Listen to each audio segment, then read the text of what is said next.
ইসলাম তার কওমকে গোত্রকে বোঝানোর উদ্দেশ্যে, যেহেতু তারা মূর্তির ইবাদত করতেছে, মূর্তিকে উপাস্য মাবুদ বানাতেছে, এরকম একদিন রাত্রেবেলা যখন আকাশের তারকা দেখা গেল, তারা কয়টা? অসংখ্য।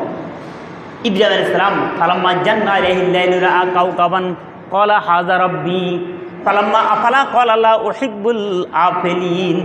ইব্রাহিম আলাইহিস সালাম তার কওমকে বোঝানোর উদ্দেশ্যে, তার গোত্রকে বোঝানোর উদ্দেশ্যে ইব্রাহিম বলতেছেন ফালাম্মা জান্না আলাইহিল লাইলু রাআ কাওকাবান, একদিন রাত্রিবেলা ইব্রাহিম আকাশের দিকে আকাশে দেখলো একটি তারকারাজি তারা দেখা যাচ্ছে। ইব্রাহিম গোত্রকে বোঝানোর জন্য বলতেছে জান্না আলাইহিল লাইলু, রাতের অন্ধকার, আলাইহিল লাইলু রাআ কাওকাবান, একটি তারা দেখতে পেল আকাশে। ক্বালা হাযা রাব্বি, ইব্রাহিম গোত্রকে বোঝানোর জন্য বলতেছে এই হচ্ছে আমার প্রভু। ফালাম্মা আফালা, যখন তারা ডুবে গেল, ক্বালা লা উহিব্বুল আফিলিন, ইব্রাহিম বলতেছে তার কওমকে বলতেছে সে তো মাবুদ, যে তারকারাজি মাবুদ, সে আবার ডুবে গেল কীভাবে? মাবুদ কখনো ডুববে না, আল্লাহ কখনো ডুববে না, আল্লাহ কখনো অস্তমিত হবে না, খালেক কখনো অস্তমিত হবে না। যে তারকারাজি সে আমি মাবুদ, কিন্তু সে আসলে মাবুদ না, মাবুদ কখনো অস্তমিত হবে না, ডুববে না। ইব্রাহিম আলাইহিস সালাম এরপর আরেকদিন আকাশে দেখলো সাপ, রাত্রের সাপ। ফালাম্মা জান্না আলাইহি রাআল কামার কাওকাবান ক্বালা হাযা রাব্বি। ইব্রাহিম আলাইহিস সালাম এরকম আরেকদিন রাত্রে সাপ দেখলো, তখন সাপ তার কাছে বড়। ইব্রাহিম বলতেছে হাযা রাব্বি, এটা হচ্ছে আমার প্রভু, এটা হচ্ছে আমার কি প্রভু। আরেকদিন দিনের বেলায় ইব্রাহিম আলাইহিস সালাম দিনের বেলায় যখন সূর্য দেখতে পেল, সূর্য অনেক বড়, ইব্রাহিম আলাইহিস সালাম তার কওমকে গোত্রকে বোঝানোর উদ্দেশ্যে বলতেছে যে এই সূর্য হচ্ছে কি ফালাম্মা রাআল কামারা আশ-শামসা বাযিগাতান ক্বালা হাযা রাব্বি হাযা আকবার। সূরা আনআমের আয়াত। ইব্রাহিম গোত্রকে বলতেছে দিনের বেলায় হাযা রাব্বি, এই হচ্ছে আমার প্রভু। রাআশ শামসা বাযিগাতান, যখন সূর্যকে দেখলো, সূর্য বড়, চাঁদের চেয়েও বড়, তারকার চেয়েও বড়। ইব্রাহিম কওমকে বোঝানোর জন্য বলতেছে হাযা রাব্বি, এই হচ্ছে আমার প্রভু। হাযা আকবার, তারকার চেয়েও বড়, চাঁদের চেয়েও বড়, এটি হচ্ছে আমার কি প্রভু। কে বলতেছে? ইব্রাহিম তার কওমকে গোত্রকে ডুবানো। আসলে আমাদের ইব্রাহিম তার কওমকে গোত্রকে বোঝানোর জন্য বলতেছে সূর্য চলে গেল, চাঁদও চলে গেল, তারকাও চলে গেল, আমাদের প্রভু কখনো চলে যাইতে পারে না, প্রভু কখনো অস্তমিত হইতে পারে না, প্রভু কখনো ডুবতে পারে না। আল্লাহ পাক রব্বুল আলামিন মুহাম্মদুর রাসূলুল্লাহ সাল্লাল্লাহু আলাইহি সাল্লামকে ফতে মক্কা বিজয় দিয়েছে 8ম হিজরির রমজান মাসে।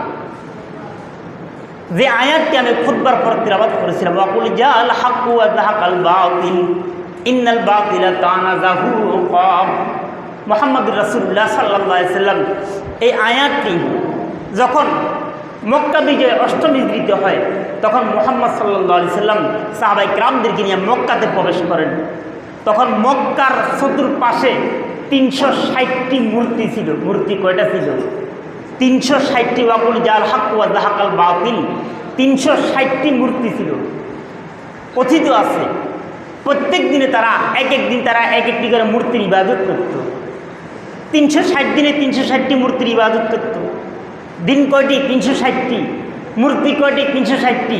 তাহলে একদিন এক একটা করে মূর্তির ইবাদত করত। বিশ্বনবী মুহাম্মদুর রাসূলুল্লাহ সাল্লাল্লাহু আলাইহি সাল্লাম মক্কা বিজয়ের পর যখন মক্কাতে প্রবেশ করেন, তখন রাসূলুল্লাহ সাল্লাল্লাহু আলাইহি সাল্লাম জবান দ্বারা এই আয়াতটি পড়েন। এই আয়াতটি পড়ার পাশাপাশি রাসূলুল্লাহ সাল্লাল্লাহু আলাইহি সাল্লাম মূর্তির বক্ষে আঘাত করেন। এরপর মূর্তিগুলো নিচ্ছিন্ন হয়ে যায়, ধ্বংস হয়ে যায়। আদেশ কার? আল্লাহ পাক রব্বুল আলামিনের। আল্লাহ পাক রব্বুল আলামিন কুরআনুল কারীমের সূরা হজের 30 নম্বর আয়াতের মধ্যে ইরশাদ করেন, ফাজতানিবুর রিজসা মিনাল আওসান ওয়াজতানিবু কাওলাজ যুর। আল্লাহ পাক সূরা হজের 30 নম্বর আয়াতের মধ্যে দুইটা কথা বলেন, ফাজতানিবুর রিজসা মিনাল আওসান, তোমরা মূর্তির অপবিত্রতা থেকে, মূর্তি থেকে দূরে থাকো। ওয়াজতানিবু কাওলাজ যুর, আর মিথ্যা কথা থেকে দূরে থাকো। দেখেন আল্লাহ পাক মূর্তির পর মিথ্যা কথার কথা বলতেছে, অথচ আমরা দৈনিক মুসলমান সত্য কথা বলি না এমন লোক আছে কি না? সত্য কথা সারাদিন একটি সত্য কথা বলি না এমন লোকও আছে। কিন্তু আল্লাহ পাক বলতেছে তোমরা মূর্তি থেকে দূরে থাকো। আবার বলতেছে মূর্তির পর আল্লাহ পাক বলতেছে ওয়াজতানিবু কাওলা যুর, মিথ্যা কথা থেকে দূরে থাকো। ঘোষণা কার? আল্লাহ পাক। দেখেন আল্লাহ পাক মূর্তির আলোচনার পর মিথ্যা কথার আলোচনার কথা বলতেছে, অথচ ওই মিথ্যা কথা আমরা পরোয়া করি না। মসজিদে আসলেও মিথ্যা কথা বলি, মসজিদে আসলেও হট্টগোল সৃষ্টি করি, মসজিদে আসলেও গীবত করি, মসজিদে আসলেও গুনার কাজ করি। কিন্তু আল্লাহ পাক রব্বুল আলামিন বলতেছে ওয়াজতানিবু কাওলা যুর, সূরা হজের আজকে দেখে নেবেন, সূরা হজের 30 নম্বর আয়াত। মিথ্যা কথা থেকে তোমরা কি থাকো? দূরে থাকো। আল্লাহ পাক রব্বুল আলামিন কোরআনুল কারীমের সূরা মাইদার মধ্যে ইরশাদ করেন ইয়া আইয়ুহাল্লাযীনা আমানু ইন্নামাল খামরু ওয়াল মাইসিরু ওয়াল আনসাবু ওয়াল আজলামু রিজসুম মিন আমালিশ শাইতান। সূরা মাইদার 90 নম্বর আয়াত। আল্লাহ পাক এই আয়াতের মধ্যে 60টি কথা বলেন। ইয়া আইয়ুহাল্লাযীনা আমানু, হে ঈমানদারেরা, ইন্নামাল খামরু, নিশ্চয় শরাব, মদ, নেশা হারাম, ওয়াল মাইসির, জুয়া হারাম। 3 নম্বর ওয়াল আনসাব, মূর্তি পূজা, মূর্তি বানানো। মূর্তি দেখেন বাজারে আপনার কত প্রকারের মূর্তি, কেউ কিন্তু রূহ দিতে পারে না। রূহ দিবে কে? আল্লাহ। কাপড় দোকানে কত ধরনের মূর্তি, শহর কেন্দ্রিক ঢাকাতে আপনার কত ধরনের মূর্তির মতো কারেন্টের মাধ্যমে সুইচ দিলে মানুষকে ডাকে, এইভাবে সালামের মতো মানুষকে ডাকে। কিন্তু রূহ দিবে কে? আল্লাহ। রূহ দিতে কেউ পারে না। রূহ দিবে কে? আল্লাহ। ও রূহ দে আল্লাহ, আর আমরা রূহ তাদেরকে দিয়েছে, তাদেরকে হত্যা করি আমরা। কথা ঠিক কিনা? মানুষ সবাই রূহ দিতে, সকল মানুষ একত্রিত হয়ে একটা প্রাণীও বানাইতে পারবে না, কিন্তু মানুষ সহকারে ওই প্রাণীদেরকে আমরা কি হত্যা করতে পারি? রূহ দিতে পারি না, হত্যা করতে পারি। দেখেন আমাদের কেমন কর্ম। তো আল্লাহ পাক 3 নম্বর বলতেছে ওয়াল আনসাবু, আনসাব মূর্তি পূজা। এগুলো মুসলমানদের জন্য, ইসলামের জন্য, মুসলমানদের জন্য হারাম ঘোষণা করেছে কে? আল্লাহ পাক রব্বুল আলামিন। দেখেন যে মূর্তি কোনো কথা বলতে পারে না, আমরা আল্লাহকে ডাকতেছি, আল্লাহ আমাদের ডাকে সাড়া দিচ্ছে। যে মূর্তি মানুষের ক্ষতিও করতে পারে না, আফাতাবুদুনা মিন দুনিল্লাহি মা লা ইয়ানফাউকুম শাইআন ওয়া লা ইয়াদুররুকুম, মানুষের উপকার করতে পারে না, আবার অপকারও করতে পারে না। আমরা কার ইবাদত করতেছি? আমরা ইবাদত করতেছি কার? আল্লাহ। কুল হুয়াল্লাহু আহাদ আল্লাহুস সামাদ লাম ইয়ালিদ ওয়া লাম ইউলাদ। কুল হুয়াল্লাহু আহাদ, আল্লাহ এক বলুন, আল্লাহ এক। আল্লাহ কয়টা? একটা। যদি 2টা হইতো ঝগড়াঝাটি হইতো। আল্লাহ পাকের স্ত্রী বলতে আজকে বৃষ্টি দিমু না, আল্লাহ বলতে আজকে বৃষ্টি দিমু, ঝগড়াঝাটি হইতো। এখন কোনো ঝগড়াঝাটি আছে? আল্লাহর ইচ্ছে বৃষ্টি হচ্ছে, আল্লাহর ইচ্ছে বৃষ্টি চলতেছে, আল্লাহর ইচ্ছে সব কিছু চলতেছে, কোনো ঝগড়াঝাটি নাই। তো এই কারণে আল্লাহ পাক বলতেছে আল্লাহুস সামাদ, আল্লাহ পাক চিরঞ্জীব। কিয়ামত হয়ে যাবে, কিন্তু আল্লাহ পাকের কোনো কিনা মৃত্যু নেই। কিয়ামতের পর আমরা কি অবস্থা, কয়েক জুমা আগে আলোচনা হয়েছিল, কিন্তু আল্লাহ পাকের কোনো কিনা মৃত্যু নেই। আল্লাহ পাক জীবিত থাকে, আমাদেরকে সব কিছুর ব্যবস্থা করে। আবার যখন আমরা কিয়ামতে, যখন কিয়ামত হয়ে যাবে, যখন সব কিছু নিচ্ছিন্ন হয়ে যাবে, নির্মূল হয়ে যাবে, ধ্বংস হয়ে যাবে, এরপরও আল্লাহ পাক জীবিত থেকে আবার আমাদেরকে তুলবে। হিসাব নিবে কে? আল্লাহ। হিসাব নিবে আল্লাহ। আল্লাহ পাকের কোনো কি নেই, তন্দ্রা নিদ্রা বিশ্রাম কোনো কিছুই নেই, আমাদের সব কিছু আছে। আমরা যদি এখান থেকে যদি সফর করি, আমরা কি প্রায় দুর্বল হয়ে যাই। কেউ যদি চট্টগ্রাম দেয় তাও দুর্বল হয়ে যায়, কেউ যদি ঢাকা দেয় তাও দুর্বল হয়ে যায়। কিন্তু আল্লাহ পাক রব্বুল আলামিনের দুর্বল এটা ওইটা, ঘুম তন্দ্রা নিদ্রা কোনো কিছুই নেই। এটাই ঠিক আল্লাহ, এটাই কি আল্লাহ।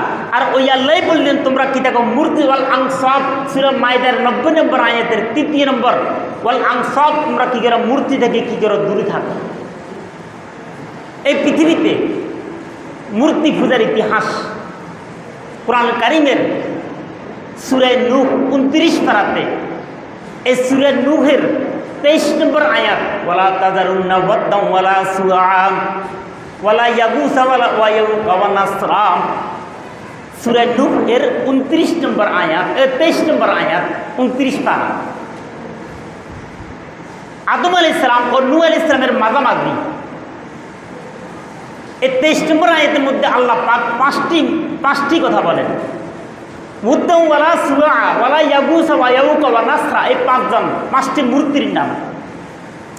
এই 5জন লোক তারা হক ছিল, খাঁটি ছিল, আমাদের দেশে দেখবেন আপনার বড় বড় মাজারগুলো, শাহজালাল, শাহপরান, এরকম বড় বড় মাজারগুলো, এর লোকগুলো এরা খাঁটি ছিল। এরা কিন্তু আপনার এই ভণ্ডামি শরীর বিরোধী কর্মকাণ্ড করতে মানুষকে বলেনি। এরা ছিল কিন্তু কি খাঁটি, আবেদ ছিল। শাহজালাল, ইয়েমেনি, শাহপরান, এরা কিন্তু খাঁটি ছিল, আবেদ ছিল। কিন্তু ওইখানে কর্মকাণ্ডগুলো হচ্ছে কি শরীর বিরোধী, শিরিক, কুফরি।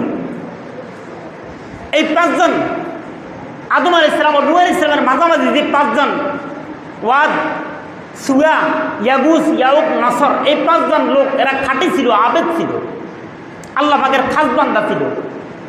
এরা যখন মারা গেল, মারা যাওয়ার পর তখন মানুষ দীর্ঘদিন পর্যন্ত এই পাঁচজন যেভাবে তারা ইবাদত করেছে, যেভাবে তারা আল্লাহকে ডাকছে, যেভাবে তারা জিকির আসকার করেছে, আবেদ ছিল, ওরকম অনুরূপ ওইভাবে তারা চলাচলের চেষ্টা করেছে। একেবারে শতবাক্য নিশ্চিত না, চেষ্টা করেছে। অর্থাৎ ওই পাঁচজনকে ফলো করে তারা যতদিন ছিল তারা ইবাদত করেছে, আল্লাহ পাকের আবেদ ছিল। পাঁচজন আবেদ ছিল, তাদেরকে লক্ষ্য করে মানুষ ইবাদত করেছে, দীর্ঘদিন পর্যন্ত এইভাবে চলতেছে। এরপর শয়তানের কাজ হচ্ছে মানুষকে কী করা, শয়তানি কাজে ফিট করে দেওয়া। এরপর শয়তান হাসে। আপনি মসজিদে আসছেন জুমার নামাজ পড়ার জন্য, যদি জুমার নামাজ না পড়ে যদি কোথাও লুকিয়ে থাকেন, শয়তান হাসবে, কারণ শয়তানের কাজে ইচ্ছে এটা। এরপর শয়তান তাদেরকে আসি প্ররোচনা, উদ্বুদ্ধ, শয়তান তাদেরকে বুদ্ধি দিল, তোমরা যে পাঁচজন লোকের ইবাদত করতেছ এরা তো দুনিয়া থেকে চলে গেছে, যদি তোমরা তাদের মূর্তি স্থাপন করো, মূর্তি নির্মাণ করো, তাহলে পরবর্তী জেনারেশন, পরবর্তী তোমরা এবং তোমাদের পরবর্তী লোকেরা ওই মূর্তি তাদেরকে লক্ষ্য করে ইবাদত করবে। যেরকম আমাদের দেশে সারা বিশ্বের বড় বড় রাজনৈতিকরা তারা যখন মারা যায় তাদের মূর্তিকে শহরকেন্দ্রিক বা বড় বড় শহরকেন্দ্রিক বা প্রতিষ্ঠান কেন্দ্রিক তাদের মূর্তিকে লটকিয়ে রাখে, টাঙ্গিয়ে রাখে, এগুলো কখনো শরীয়ত সাপোর্ট করে না। এরপর শয়তান যখন তাদেরকে বুদ্ধি দিল, তারা তো শয়তানের প্ররোচনা বুঝতে পারেনি, বুঝতে অক্ষম, তারা তখন ওই পাঁচজন লোকের মূর্তিকে স্থাপন করলো, নির্মাণ করলো, নির্মাণ করে তারা যথাস্থানে রাখলো। রাখার পর এরপর এরা যখন দুনিয়া থেকে বিদায় নিল, বিদায় নেওয়ার পর পরবর্তী যখন লোকজন আসলো, তখন শয়তান তাদেরকে আবার তাদেরকে বুদ্ধি দিল যে তোমরা দেখো, তোমরা বিবেচনা করো, তোমাদের অতীতের পূর্বপুরুষদের উপাস্য মাবুদ ছিল কি এই পাঁচটি মূর্তি।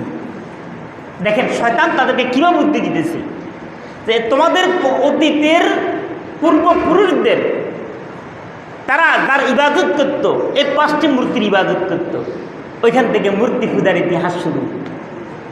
ওই মূর্তি পূজা আদম ও নূহ আলাইহিস সালামের মাঝামাঝি থেকে শুরু, এখনও আছে, আরও থাকবে। কিন্তু মানুষ হয় মানুষের পূজক, মানুষের অপমান। আমাদেরকে বানাইছে কি আল্লাহ, আল্লাহ ছাড়া কার ইবাদত করব? যাক, আগামী বৃহস্পতিবার 2 অক্টোবর হিন্দুদের বৃহৎ ধর্মীয় অনুষ্ঠান যেটি চলতেছে, নিক্ষেপ করবে, শেষ হবে সর্বশেষ আগামী বৃহস্পতিবার 2 অক্টোবর। আমরা মুসলমান, দেখেন ইসলাম কি, হিন্দুদের কি আপনি তাদেরকে বাধা দেওয়ার অধিকার ক্ষমতা আমাদের নাই। বাকি আবার তাদের ওই মূর্তি পূজায় শরিক হওয়া আমাদের জন্য নিষিদ্ধ, হারাম। তাদের মূর্তি পূজায় শরিক হবেন না, আবার তাদেরকে বাধাও দিবেন না, বাধাও দিতে পারবেন না। এটা কি ইসলামের আইন, ইসলামের বিধি। কিন্তু অন্য কোনো ধর্ম এইভাবে কখনো বলে নাই যে মুসলমানদের কর্ম মুসলমানরা কর্ম তোমরা কখনো বাধা দিও না, কিন্তু ইসলাম বলতেছে। তাহলে আমরা মুসলমান হিসেবে তাদেরকে কখনো বাধা তো দিব না, আবার তাদের অনুষ্ঠানে শরীক হওয়া আমাদের জন্য হারাম। কোনো হিন্দু কোনো মুসলমানদের অনুষ্ঠানে আসে না। আপনি দেখবেন আমরা ঈদের নামাজ পড়ি, ঈদুল ফিতরের নামাজ পড়ি, ঈদুল আজহার নামাজ পড়ি, কোনো মুসলমান আমাদের অনুষ্ঠানে আসে না, কোনো হিন্দু মুসলমানদের অনুষ্ঠানে আসে না। কিন্তু আমরা মুসলমান হয়ে হিন্দুদের অনুষ্ঠানে যাই কীভাবে? ধর্ম যার যার উৎসব সবার, এটা হচ্ছে একটা ভণ্ডামি কথা। ধর্ম যার যার উৎসব তার। যদি রাজনৈতিক সংক্রান্ত, রাজনৈতিক কাউল, রাজনৈতিক কথা হয়, কিন্তু মুসলমানদের কোরআন হাদিসে কোনো কথা এরকম হবে না, কারণ ধর্ম যার উৎসব তার।